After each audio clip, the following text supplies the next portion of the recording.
Welcome back, Wine Fam. I'm Alex. And I'm Morgan. And this is the Weekly Wine Down.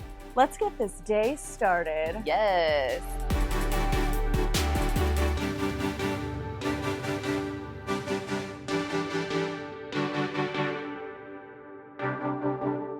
Today we're going to be talking about Gen Z, Millennials, and trends from the 2000s. And how old we feel now that we're in our 30s. We feel really old, you guys. I'm like crying about it. Alex and I haven't seen each other in about a week because somebody went to Palm Springs last weekend. I'm literally so sad. How was it? Oh my God, Morgan, it was amazing. I did not know how I would feel about being in 110 degree weather, but it was absolutely wonderful. It was dry, so the heat was like... That's the best. We're in Arkansas, so the heat here is like disgusting usually in the summer. It's like... Today is mild, but normally we would be sweating. This is like a beautiful weather day. Like it's gorgeous. There's just a little wind. It's like kind of cloudy. It's perfect. But yeah, overall Palm Springs was great, but it did make me feel very old, and we can get into that. But I want to know how your past couple weeks have been. They've been good. Y'all, I got LASIK several weeks ago. What? I am seeing so crisp. I've got 2015 in one eye and 2025 in the other. Damn, girl, I didn't even know that was possible. Yeah, I feel great. Shit. Other than the fact that my eyes are so dry that the sun comes out even a little and I'm like, oh my God. But it was well worth it. So I'm pretty stoked on that. That's awesome. Oh, I'm so excited Yeah. for you. You're going to be able to see all the time. You will Wake up in the morning, go underwater with my new eyeballs. What? Heck yeah. That's amazing. I love that for you. I am literally obsessed with that for you. It's pretty great. That's amazing. I have been fortunate in that my whole life I've been able to see pretty well. I do have glasses with like blue light shields, and my left eye, I guess, apparently my left eye gets lazy, which I'm like, rude. Rude. Which really means that she starts to get drunk and one of them goes like this. Literally. I have like kind of a lazy eye, so... but so happy for you. God, that's Thank you. It's amazing. I love it. Super excited. So yeah, I just kind of wanted to chat today. We are actually drinking, Morgan, you know exactly what this is, babe. Tell us. This would be the Z. Alexander Brown Uncaged Chardonnay from Monterey, California. I know that without looking because I had to write a tasting note. So, and she's a queen. She's very actually familiar. a queen. Okay, stop downplaying it. She's a freaking queen, and she memorizes things. So it's amazing. I do remember some weird things, and so sometimes I'm thinking, man, my memory is sharp, and other days I'm like, what the hell? Why can't I remember where I put my phone 30 seconds ago? It's a real problem. But let's get into this whole Gen Z / what do we call them? Because like we're millennials. Are they like Zennials or are they Zoomers? Like, yeah, what are called? they? We don't even know I've yet. just always heard Gen Zers so far. Okay. But maybe they have a nickname for themselves that we are completely unaware of. Probably so, because we're old. It proves that we're out of touch. We're out. So I just wanted to bring this up because I was in Palm Springs. Clearly, we just talked about that. So while I was in Palm Springs, I noticed that all these girls looked super cute, and also none of them were catty. Like they're like super just like authentically real, and it's so cute to me. Because I just remember being that age. Like I remember being like in my early 20s and like prime, of course, but you know, I remember thinking like, oh my God, I'm so cute. Like I have all these things, like all these friends. And also I'm like kind of a bee, like yeah, a little 100%. bee. But they're not like that. Like they're like extremely just like authentic and like very nice, but also very on point with the style. Like Morgan, I've never seen so many butts in my life. I am all about a butt. All about a butt. Less is more in bathing suits, in my opinion. I don't care what size you are. Girl, wear that thong bikini because everybody's going to think you look awesome. They were rocking it. Like, that's amazing. Rocking it. And you're right. Like, all sizes. No one cared. Like, it was great. Celebrate all the bodies. Celebrate all the booties. Love that. And it was so great because I was like, okay, these girls are like on point. They literally take their little cute triangle tops. Like, this is a thing. This is like a trend. I had to look it up because I was like, am I out of touch or like, am I out of touch? I've never heard of this before. Literally, they take their triangle tops that are cute, and you know, normally the little scrunchy part's down here. Well, they twist it to where the scrunchy part's here. So like perfectly, yeah. Do they get a nice under boob going because of that? A nice under boob. Yeah. Nice I love under an boob too. Nice little cleavage going because it's scrunching you up a little bit. It's like real cute. I mean, I want to try it, but I also don't want to be fake because I'm not 20. Let's not pretend that we can pull it off. I'm going to pull it off in my own home. She's just going to be trying it out in her living room when her husband gets home. She's going to have an upside down triangle bikini top. Hey, girl. I love it. I love it too. So that's like the first thing. But then second thing is like, I'm kind of dead over just the entire, I'm going to call them Zoomers because I think that's fun. I like Zoomers. I like the Zoomer. I went down this like TikTok hole the other day and I just like I was in the airport, so I had nothing to do. So I was like making TikToks in the airport because I'm that cool. And then also I got onto these like weird threads of like comments where there's like thousands of comments on these like celebrities accounts.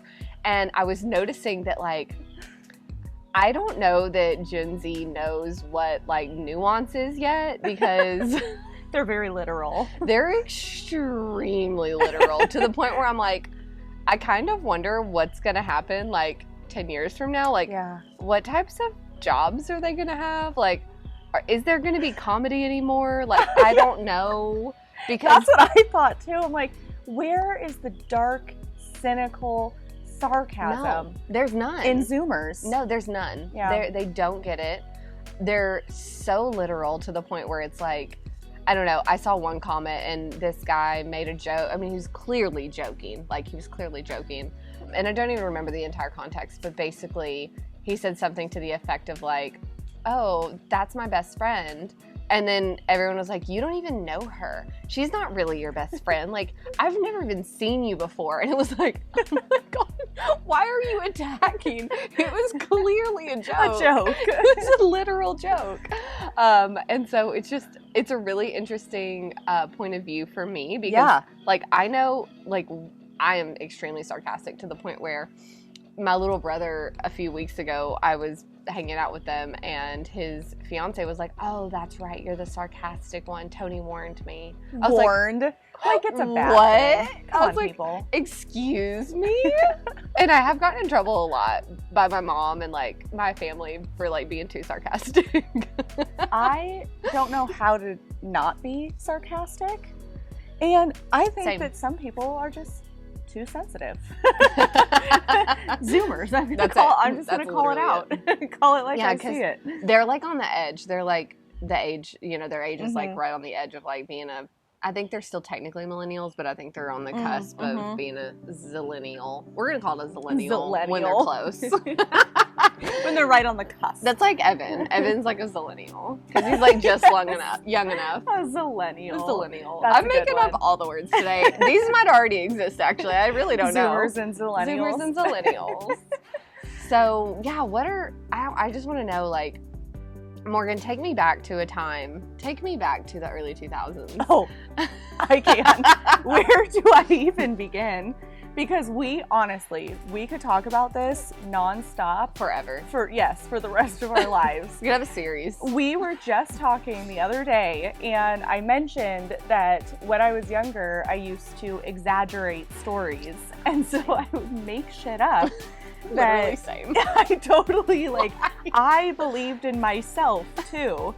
And so mine was that I convinced one of my friends in elementary school that I owned a horse. And it had a name. It was a real horse. I just want to point this out. It was real. Oh my God. But it was a neighborhood horse that I went and fed carrots sometimes. Not mine. And I told my friend that I had this horse, and then in high school she called me out on it. Oh my God. And was saying, what about that horse? I can't even remember its name now. And I just look at her and go, oh yeah, no, that was a lie. I made that up. And she was like, what the fuck? So I had to ask Alex, because she agreed that, yes, she used to make up stories too. Oh, I made up all the stories. Yeah. Like, I was like a pathological liar when I was a child. Up until I was like 7, and then my mom was like, you're really bad at lying. Like, you should just stop lying. I'm like, no, I'm really good at it. I wasn't I don't know if you know, but I'm actually really good at this. So similarly, what age were you when you did that? Do you remember? Elementary school, so I would have been like between the ages of 9 and 12 probably. Oh, okay. So I think I was so like you were 10. a little older. Yeah, I think I was 10 or something. So I was like a patho until I was like 7. We could so you were 7, I was 10. Oh yeah, okay. And we were little liars, and your mom would call you out on it. She would. She would like straight up call me out on it and be like, you are You're not a liar. good at this. So my lying stories, and I think this is something that like all millennials did. Like I think at least a large portion, like I definitely think we were like so traumatized just like growing up. And maybe this does transcend generations. Maybe this is a kid thing. Maybe it does. Maybe it's a kid thing. But I thought there was a bug on me. But but also maybe not. Maybe, I mean, we would love to know in the comments what you think. Please let us know. If this is a millennial thing, or if you think that this transcends the generation gap and is a just universal kids are fucking liars. Okay, so I was like a little patho until I was about 7 or maybe 8. Yes, I'm calling it a patho. That's my thing. That's mine. She is all about coming up with terms today. I'm here for it. I like it. I'm into it. I literally went to elementary. So my best friend and I were in elementary together, and we were about 5. I think we were in kindergarten, I'm pretty sure. And she comes into classroom one day. Okay, also, mind you, I'm a Leo, so like I am an attention seeker and I want all of it. I don't want anyone else to have the attention in the room. And when I was younger, it was much worse than it is now. Preface with that. So my friend, she's like my best friend, she comes in, she's like, oh my God, guys, I have like exciting news. Like, cause we do a little share out in class. This is the and best story it's amazing. Wait till the end. Okay, I'm sorry. You don't want to miss it. So she's like, my mom is pregnant. Granted, they had like a lot of kids, like 7 kids. It was a lot. I was like, oh my God, that's so exciting. My mom's pregnant too. I had a brother who was 4 years younger than me. So at this point he was 1. So like the chances of my mom actually being pregnant again were pretty low. But why not give it a shot? Why not? And actually that was also my mother's last child. She was like, absolutely no more after that one. So it was just so funny because like I remember my teacher or somebody asking me like months later, like, oh, when's your mom having her baby? And I was like, what? She had already forgotten. Completely forgot. Because I, unlike Morgan, was not totally in on all my lies. I just like made things up and then just never like actually, followed through with them. I was just like, oh, what? I don't even know what you're talking about. And like what pregnancy? Literally, like I never said that. Pretend like they were the crazy one. Like, what are you talking about? I'm 7 or 5 or whatever. I don't even know. So, yeah, those I don't know. Those are the best. It was great. I kind of miss being able to lie like that. I know, me too. With no being recourse. An adult, it's just, that's so frowned upon. And not that I want to necessarily lie. Like, want to lie, but like, okay, this is the other thing I would like to bring up. I was so creative as a child. And so maybe that's where it stems from, where I say, man, I wish that I could still come up with stories like that, because truly, I just wish that I was still creative. Yeah, absolutely. I used to write books. I would write stories, okay? And I would write them in the computer. I would write them in my journals. I filled up journals upon journals of stories. I would draw my own characters, or I would cut them out of magazines and post them, put them with my little glue on. Thank you. Oh, you actually aren't drinking as much as me. Well, I'm in the midst of my story, so I'm so distracted that I have forgotten to take a sip. But yeah, I would create all these stories. I thought I was going to be an author. I also thought I was going to be a veterinarian at the same time. So I just You'd be a great author. You'd be a great author. Thank you. I'd really love to see you as an author, actually. Now I don't feel like I would know where to start, whereas as a child I was like, David and Courtney we're so in love. And then it would just go from there. That was every story that we read as a child. Yes, seriously. Also, speaking, always to do with horses too, is what I would do. The fact that we had to like read these really crazy, horrible books growing up is kind of a lot. I'm trying to think of some of them, like, isn't Catcher in the Rye pretty messed up? Like, that was one. I think it is. Yeah, there was a lot of books I remember reading as a child, like, what? Why am I reading this? Did you ever see or read Island of the Dolphins? Mm-mm. You guys. No, but Lord of the Flies. Yeah. That was one I think we had to read. It's like pretty screwed up. I would read a lot of Native American books, young adult books. That's cool. But like, so again, pretty fucked up. But like, you were reading them, or like your school was like telling you to read them? Well, I was reading them, but I was getting them from the library because it's what I was interested in. So the school was providing them to me. See, and I'm thinking of like the mandatory reading. Oh, gotcha. Yeah, like we had to read some like really messed up. Hippie school. Oh, we that's didn't like necessarily have mandatory reading. Island of the Blue Dolphins, that's what it's called. Guys, tell me if you've read this. It's so good. Let us know in the comments. Have you read Island of the Blue Dolphins? Literally, I've never heard of this, so we don't even know. I'm telling you, I was a weird kid. Oh my gosh. I don't know if that means you're a weird kid, just different. You had a different curriculum than the rest of us. That is correct.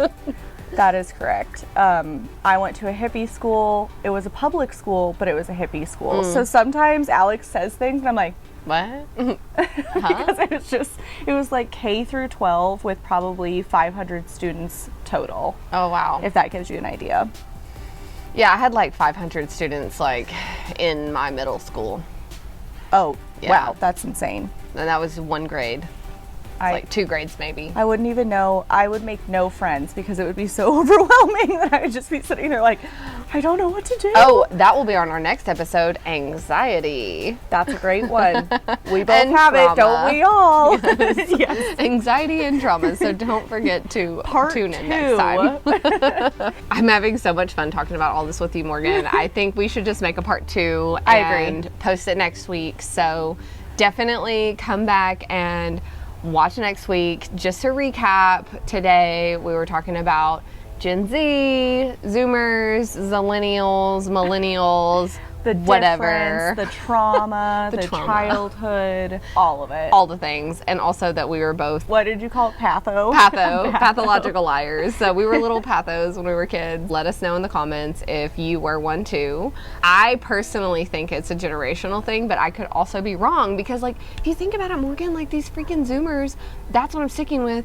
They are so earnest. They're like, yes, that's true. Hold strong with the truth, babe. You're so perfect and cute and sweet and we love you. And they're like that with each other only and no one else. And they like basically hate everyone that's not a Zoomer. That is true. And that's so funny because I was just about to say, and they have this positivity and everyone's great.